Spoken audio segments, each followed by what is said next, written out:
안녕하세요. 저는 정미숙이라고 합니다. 올해 65살이 되었습니다. 지금은 서울 강남에 있는 고급 실버타운에 살고 있는데요. 제 인생의 마지막 장을 어떻게 준비했고 예상과 달랐던 현실은 무엇인지 솔직히 말씀드리려고 합니다. 저는 1949년 전라북도 전주에서 태어났습니다. 어릴 때부터 공부를 좋아해서 열심히 했고 서울약대에 진학했습니다. 대학 졸업 후에는 서울에 있는 대형 종합병원에서 약사로 일했어요. 그곳에서 5년 동안 일하면서 많은 것을 배웠지만 병원 약사로서는 환자들과 직접 소통할 기회가 적었습니다. 저는 언제나 약을 통해 사람들의 건강을 도울 수 있다는 사명감이 컸기 때문에 좀 더 환자들과 가까이에서 일하고 싶었어요. 29살에 결혼을 했고 남편은 고등학교 영어 교사였습니다. 우리는 마포구에 작은 아파트를 마련했어요. 남편은 성실한 사람이었고 우리는 함께 노후를 위해 계획을 세웠습니다. 36살이 되던 1985년 드디어 제 꿈이었던 개인 약국을 열게 되었어요. 마포구의 조용한 주택가에 미소약국이라는 이름으로 문을 열었습니다. 약국을 처음 열었을 때가 정말 힘들었어요. 처음 두 해는 매출이 거의 없어서 가끔은 하루 매출이 5만 원도 안 되는 날도 많았습니다. 아들이 8살, 딸이 5살이었는데 아이들 교육비와 생활비를 생각하면 밤에 잠을 이루기 어려웠어요. 남편의 교사 월급으로는 생활이 빠듯했거든요. 그래도 저는 포기하지 않았습니다. 약사는 단순히 약을 파는 사람이 아니라 환자들의 건강 상담자가 되어야 한다고 생각했어요. 특히 노인 환자들에게는 더 많은 관심을 기울였습니다. 약 봉투에 복용법을 크게 써드리고 컴퓨터로 약 복용 일정표도 만들어 드렸어요. 한 번은 마을에 사시는 80세 할머니께서 여러 병원에서 받은 약을 모두 가지고 오셨는데 제가 중복 처방된 약을 발견하고 조정해 드린 적이 있어요. 그 후로 할머니께서 동네 어르신들에게 저를 소개해 주셨고 서서히 단골이 늘어났습니다. 약국을 운영한 지 15년쯤 지나자 미소약국은 동네에서 가장 신뢰받는 약국이 되었어요. 번화가가 아닌 조용한 주택가였지만 환자들은 저를 찾아 멀리서도 오셨습니다. 저는 항상 환자 한 명 한 명을 소중히 여기고 그분들의 건강 이야기를 귀담아 들었어요. 단순히 약을 조제하고 판매하는 것이 아니라 환자들의 건강을 함께 고민하는 동반자가 되려고 노력했습니다. 제가 약국을 운영하면서 특별히 신경 썼던 부분은 복약지도였어요. 약을 올바르게 복용하는 것이 얼마나 중요한지 누구보다 잘 알았기 때문이죠. 어떤 할아버지는 고혈압 약과 당뇨약을 한꺼번에 아침에만 드시다가 저혈당으로 쓰러지신 적이 있었는데 제가 복용 시간을 나눠서 설명드리고 나서는 그런 일이 없었다며 항상 감사하다고 하셨어요. 이런 작은 보람들이 모여 32해 동안 약국을 운영할 수 있었습니다. 저와 남편은 젊었을 때부터 노후를 위해 준비했어요. 우리의 원칙은 간단했습니다. 월급의 30%는 반드시 저축하고 과소비하지 않는 것이었죠. 특히 저는 약사로서 노인 환자들을 많이 만나면서 준비 없이 맞이하는 노후가 얼마나 힘든지 직접 보았습니다. 그래서 노후 자금 3억 원이라는 목표를 세웠어요. 시어머니를 모시면서 겪은 경험도 저의 노후 계획에 큰 영향을 미쳤습니다. 시어머니는 치매를 앓으셨는데 저희가 돌보다가 결국 요양원으로 모셨어요. 그곳에서 보낸 2년 동안 시어머니는 항상 4명이 함께 쓰는 방에서 지내셨습니다. 개인 공간이 전혀 없었고 항상 누군가와 함께 있어야 했죠. 시어머니가 돌아가신 후 저는 남편에게 말했습니다. 나는 저렇게 늙고 싶지 않아. 내 공간에서 내가 선택한 방식으로 노후를 보내고 싶어. 남편도 그 말에 공감했습니다. 우리는 자식들에게 부담을 주지 않는 노후를 준비하자고 약속했어요. 아이들이 대학에 진학하고 각자의 삶을 살아갈 때 우리도 우리만의 삶을 준비해야 한다고 생각했습니다. 그래서 약국에서 번 수입의 상당 부분을 저축했고 국민연금과 개인연금에도 가입했어요. 2017년 68살이 되었을 때 저는 32년간 운영해온 약국을 정리하기로 결심했습니다. 체력적으로 점점 힘들어졌고 디지털 시스템으로 바뀌는 약국 환경에 적응하기도 쉽지 않았어요. 무엇보다 남편과 함께 여유로운 노후를 보내고 싶었습니다. 처음에는 3억 원의 약국을 내놓았지만 결국 2억 5천만 원에 매각하게 되었어요. 젊은 약사가 인수했는데 시설이 오래되고 재고도 많지 않아 가격을 낮출 수밖에 없었습니다. 약국 매각금 2억 5천만 원에 그동안 모아둔 노후자금 3억 원, 그리고 남편과의 공동예금 1억 원이 있었어요. 국민연금은 월 135만 원, 개인연금은 월 85만 원 10년 한정이었습니다. 저는 이 정도면 충분히 여유로운 노후를 보낼 수 있다고 생각했어요. 평생 큰 욕심 없이 검소하게 살았기 때문에 노후에도 그렇게 살면 된다고 생각했습니다. 약국 정리 후 저와 남편은 실버타운을 알아보기 시작했어요. 여러 곳을 둘러보았는데 서울 강남구에 있는 로얄 시니어 레지던스가 눈에 들어왔습니다. 첫 방문 날 정말 호텔 같았어요. 로비는 대리석으로 장식되어 있었고 간호사들은 단정한 유니폼을 입고 있었으며 식당에서는 호텔급 식사가 제공되었습니다. 무엇보다 독립적인 생활을 보장한다는 점이 저를 사로잡았어요. 이곳은 액티브 시니어를 위한 곳으로 개인 생활을 중시하면서도 필요할 때 의료 서비스를 제공하는 프리미엄 실버타운이었습니다. 입주비는 부부실 기준 4억 2천만 원, 월 관리비는 부부 기준 240만 원이었어요. 남편은 조금 망설였지만 저는 강력하게 이곳에 살고 싶다고 주장했습니다. 여기서 살면 자식들에게 부담 안 주고 호텔처럼 지낼 수 있겠다고 생각했거든요. 실버타운 상담사는 입주금이 태거시 70%까지 환급된다고 설명했고 월 관리비에는 식사 세끼와 기본적인 건강관리, 각종 문화 프로그램이 포함되어 있다고 강조했어요. 우리는 여러 차례 방문한 후 마침내 계약을 결정했습니다. 계약금 4천만 원을 내고 입주 날짜를 2018년 4월 1일로 정했어요. 그런데 입주를 한 달 앞둔 2018년 3월 15일 믿기지 않는 일이 일어났습니다. 남편이 새벽에 갑자기 가슴을 부여잡고 쓰러진 것이었어요. 저는 급히 119를 불렀지만 병원에 도착했을 때는 이미 남편은 세상을 떠났습니다. 갑작스러운 심근경색이었어요. 너무 충격적이고 혼란스러웠습니다. 함께 노후를 계획했던 사람이 갑자기 사라져 버렸으니까요. 슬픔에 잠겨 있던 저에게 실버타운 상담사가 연락해 왔습니다. 부부실 계약을 취소하고 싶은지 물었어요. 저는 한참을 고민했습니다. 계약을 취소하면 위약금이 있었고 더 이상 혼자 살 집도 없었어요. 상담사는 1인실로 변경해서 입주하는 방안을 제안했습니다. 부부실은 4억 2천만 원이었는데 1인실은 2억 8천만 원으로 입주금 차액 1억 4천만 원을 돌려받을 수 있었어요. 당시 저는 정신이 없어서 깊이 생각하지 못했습니다. 약속한 대로 입주하는 게 맞다고만 생각했어요. 남편의 사망보험금 1억 원과 우리의 공동예금 1억 원 중 5천만 원을 자녀들에게 나눠주고 나머지는 제 노후자금으로 남겨두었습니다. 남편이 떠난 슬픔 속에서도 저는 계획대로 2018년 4월 1일에 로얄 시니어 레지던스에 입주했어요. 입주 직후에는 모든 것이 좋았습니다. 33제곱미터 10평 크기의 깔끔한 원룸이었는데 작은 주방과 화장실 그리고 발코니까지 있었어요. 침대와 옷장, 책상이 기본으로 제공되었고 나머지 공간은 제가 좋아하는 소품들로 꾸몄습니다. 약사 시절 모았던 책들과 남편과 함께 찍은 사진들 그리고 아이들이 선물해준 작은 화분들로 채웠어요. 실버타운에서는 매일 아침 8시에 체조 수업이 있었고 오전 10시부터는 다양한 프로그램이 진행되었습니다. 원예, 수채화, 요가, 영어회화 등 제가 평소에 해보고 싶었던 활동들이 많았어요.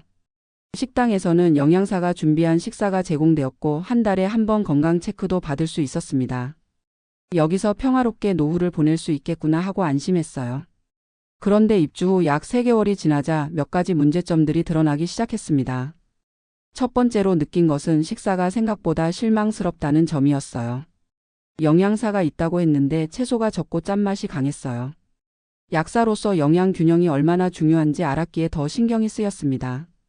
게다가 메뉴 선택권이 없어서 제공되는 음식을 무조건 먹어야 했어요. 저는 밖에서 과일과 견과류, 유제품을 구입해 영양을 보충하기 시작했습니다. 한 달에 약 25만 원이 추가로 들었어요. 이것이 첫 번째 예상치 못한 지출이었습니다.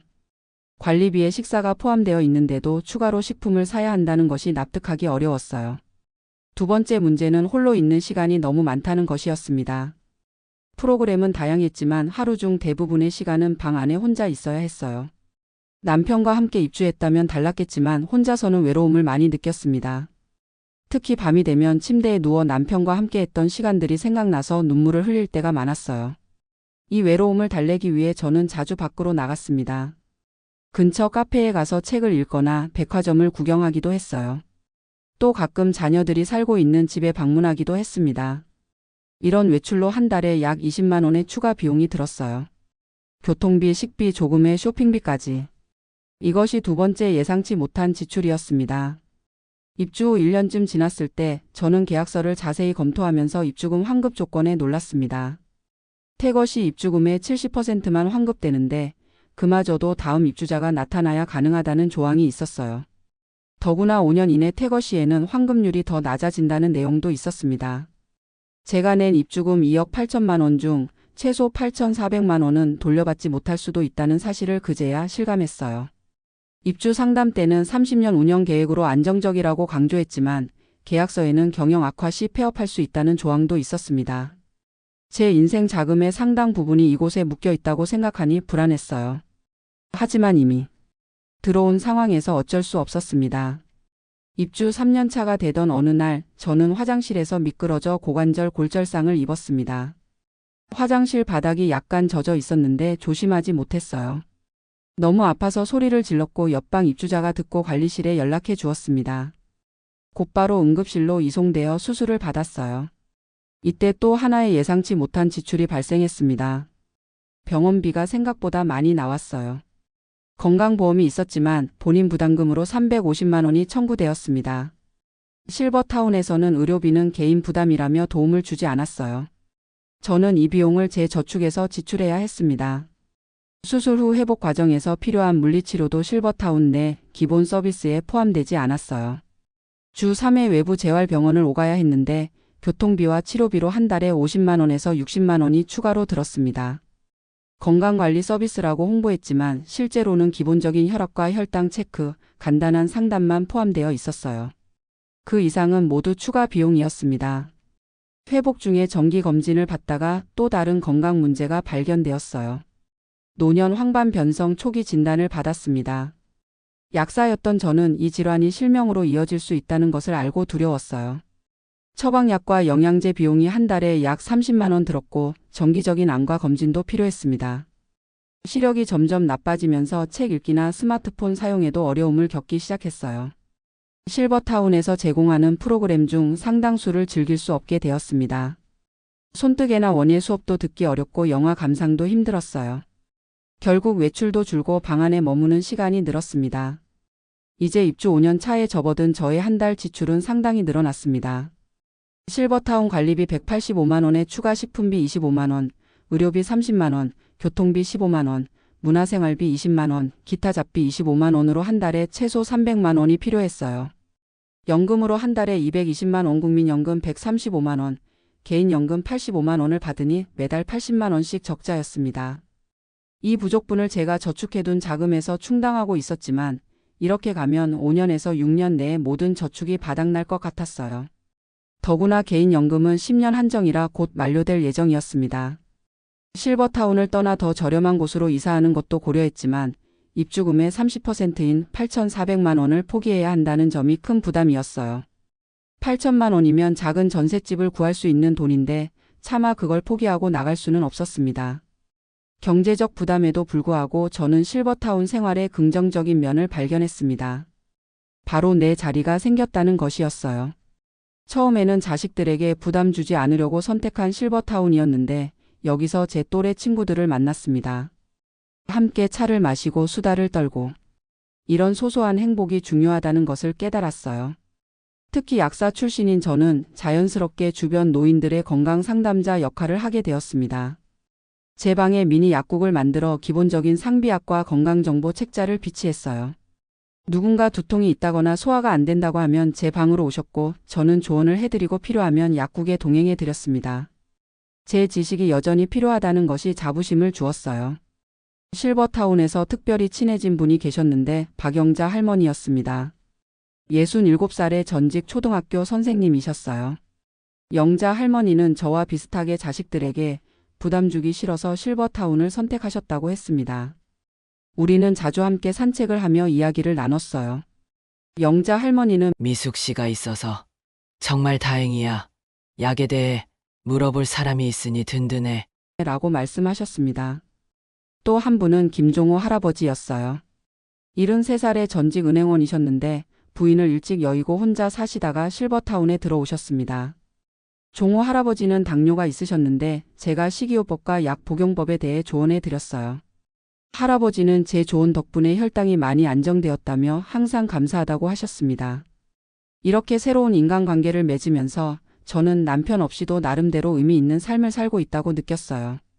하지만 경제적인 부담은 점점 커져갔습니다. 개인연금 85만 원이 곧 끊길 예정이었고 그렇게 되면 월 수입은 135만 원으로 줄어들게 되었어요. 관리비 185만 원도 감당하기 어려운 상황이 되었습니다. 결국 저는 마음을 먹고 자녀들에게 상황을 솔직하게 이야기했어요. 처음에는 자녀들에게 부담 주기 싫어서 숨겼지만 더 이상 혼자 감당하기 어려웠습니다. 아들과 딸이 제 말을 듣고 굉장히 놀랐어요. 어머니가 든든하게 준비하셨다고 생각했는데. 라며 걱정하더라고요. 아들은 회사에서 부장으로 일하고 있었고 맞벌이를 하는 딸도 회사 중간 관리자였어요. 두 아이 모두 자기 가정이 있었지만 저에게 도움을 주겠다고 했습니다.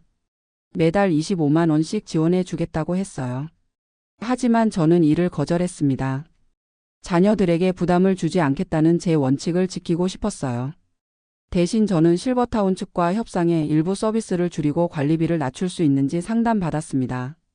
식사를 3끼에서 1끼로 줄이고 관리비를 140만 원으로 낮췄어요. 나머지 끼니는 제가 간단히 해결하거나 자녀들과 함께 식사하기로 했습니다. 또한 제 방의 일부를 활용해 작은 수입을 만들기 시작했어요.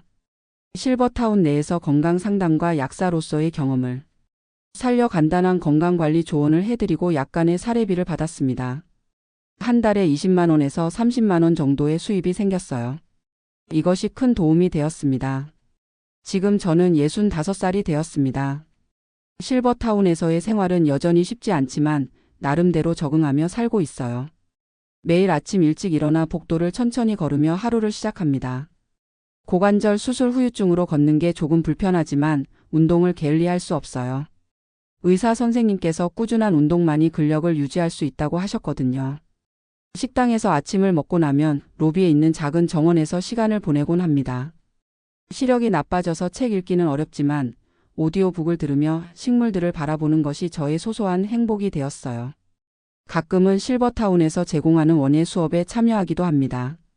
시력이 좋지 않아 세밀한 작업은 힘들지만 흙을 만지고 식물을 돌보는 일은 마음의 위안이 됩니다. 점심시간이 되면 대부분 제 방에서 간단히 해결합니다. 자녀들이 사다 준 전자레인지로 간편식을 데워 먹거나 과일과 요구르트로 끼니를 때우죠. 가끔은 영자 할머니나 종호 할아버지와 함께 실버타운 근처 식당에 가기도 합니다. 3인이 함께 가면 택시비도 나눌 수 있고 서로 의지가 되어 좋아요. 오후에는 주로 건강 상담을 해드립니다. 처음에는 무료로 해드렸는데 입주민들이 도움에 보답하고 싶다며 조금씩 사례를 하시더라고요. 저는 거절했지만 영자 할머니가 미숙 씨도 생활이 있는데 도움받는 우리 입장에서도 마음이 편해. 라고 하셔서 받기 시작했어요. 지금은 한 달에 25만 원 정도의 소득이 생깁니다. 건강 상담은 주로 약 복용법이나 영양제 선택, 병원 진료 시 질문할 내용 등을 정리해 드리는 것이에요. 33년간의 약사 경험이 이렇게 쓰일 줄은 몰랐습니다. 특히 여러 질환으로 다양한 약을 복용하는 노인분들에게 약의 상호작용이나 올바른 복용 시간을 알려드리는 일이 중요하더라고요. 매주 수요일에는 자녀들이 번갈아 방문합니다. 아들과 며느리는 매달 첫째 주, 딸과 사위는 매달 셋째 주에 와요. 함께 저녁을 먹고 이야기를 나누는 시간이 정말 소중합니다. 대신 무료 프로그램이나 입주민들끼리 자체적으로 운영하는 소모임에 참여했습니다. 종호 할아버지가 시작한 옛날 영화 보기 모임이 특히 좋았어요. 일주일에 한 번씩 공용 거실에 모여 1970년대, 1980년대 영화를 함께 보는 시간이었습니다. 하지만 여전히 경제적인 압박은 남아 있어요. 개인연금 85만 원이 2년 후면 종료됩니다. 그러면 한 달 수입은 국민연금 135만 원과 건강상담으로 버는 25만 원, 총 160만 원이 될 텐데 관리비 140만 원을 내고 나면 생활비로 20만 원만 남게 돼요. 이것으로는 약값과 기본적인 생활비도 부족합니다. 가끔은 이렇게 준비해도 부족하구나라는 생각에 좌절감이 들기도 해요. 33년간 약국을 운영하며 열심히 저축했는데 결국 노후에는 빠듯하게 살게 될 줄은 몰랐습니다. 물가 상승과 예상치 못한 의료비 지출이 저의 노후 계획을 무너뜨린 것 같아요. 특히 입주금으로 낸 2억 8천만 원이 묶여 있다는 점이 가장 큰 부담입니다. 퇴거에도 환급률이 70%에 불과하고 그마저도 다음 입주자가 있어야 받을 수 있다는 조건이 있어요. 최악의 경우 8,400만 원을 포기해야 할 수도 있습니다. 이렇게 큰 돈을 잃을 위험을 감수하면서까지 실버타운을 떠나야 할지 남아 있어야 할지 고민이 깊어집니다. 그래도 여기서 만난 좋은 사람들과 내 공간이 있다는 안정감은 큰 위안이 돼요. 시어머니가 요양원에서 고생하시던 모습을 생각하면 그나마 저는 나은 환경에서 지내고 있다고 생각합니다. 개인 공간이 있고 필요할 때 도움을 받을 수 있으며 존중받는 환경이니까요. 지난주에는 제가 약사 시절 단골이었던 할머니 한 분이 찾아오셨어요. 미소 약국에서 약을 타 가셨던 분인데 우연히 제가 이곳에 산다는 소식을 들으셨대요. 할머니는 제가 해드렸던 상세한 복약 지도가 얼마나 도움이 되었는지 이야기해 주셨습니다. 그 말을 들으니 제 인생이 헛되지 않았다는 생각이 들었어요. 이제 와서 생각해보면 실버타운을 선택할 때 좀 더 꼼꼼히 알아봤어야 했습니다. 계약서의 작은 글씨까지 읽고 특히 환급 조건을 자세히 확인했어야 해요. 또 월 관리비 외에 예상되는 추가 지출이 얼마나 될지 미리 계산해 보는 것도 중요했습니다. 제 경험을 바탕으로 실버타운 입주를 고려하시는 분들에게 몇 가지 조언을 드리고 싶어요. 먼저 입주금 환급 조건과 기간을 명확히 확인하세요. 퇴거 시 얼마나 돌려받을 수 있는지, 어떤 조건에서 환급이 이루어지는지 반드시 알아보셔야 합니다. 둘째, 월 관리비에 포함된 서비스를 구체적으로 확인하세요. 건강관리라고 해서 모든 의료 서비스가 포함된 것은 아닙니다. 어떤 서비스는 기본으로 제공되고 어떤 것은 추가 비용이 발생하는지 명확히 해두는 것이 좋아요. 셋째, 개인 의료비 부담이 얼마나 될지 예측해 보세요. 나이가 들수록 의료비는 점점 늘어납니다. 특히 만성질환이 있거나 정기적인 검진이 필요한 경우 상당한 비용이 들 수 있어요. 넷째, 식사의 질과 선택권이 있는지 확인하세요. 건강한 노후 생활에는 균형 잡힌 식단이 중요합니다. 실버타운의 식사가 영양적으로 균형이 맞는지, 필요시 메뉴 선택이 가능한지 미리 알아보는 것이 좋아요. 다섯째, 입주 후 몇 년간은 추가 자금이 필요함을 염두에 두세요. 관리비 외에도 개인 생활비, 의료비, 문화생활비 등 다양한 지출이 발생합니다. 이를 위한 여유 자금을 충분히 마련해 두어야 해요. 지금 생각해보면 실버타운보다는 작은 전세 아파트를 마련하고 필요한 서비스를 따로 이용하는 것이 더 경제적이었을 수도 있습니다. 하지만 그것도 모든 분께 맞는 방법은 아닐 거예요. 각자의 상황과 선호에 맞게 선택하는 것이 중요합니다. 저는 그래도 후회하진 않아요. 조금 빠듯하지만 내 공간에서 내 방식대로 살고 있으니까요. 이곳에서 새로운 친구들도 만나고 약사로서 누군가를 도울 수 있어 보람도 느끼고 있습니다. 재정적으로 더 철저히 준비했다면 완벽했겠지만 인생이 어디 완벽할 수 있나요? 어제는 실버타운 내 작은 정원에서 봄꽃이 피기 시작했어요. 남편과 함께 보고 싶었지만 혼자서도 그 아름다움을 느낄 수 있었습니다. 인생의 마지막 장을 쓰고 있는 지금, 저는 매일의 작은 행복을 소중히 여기려고 해요.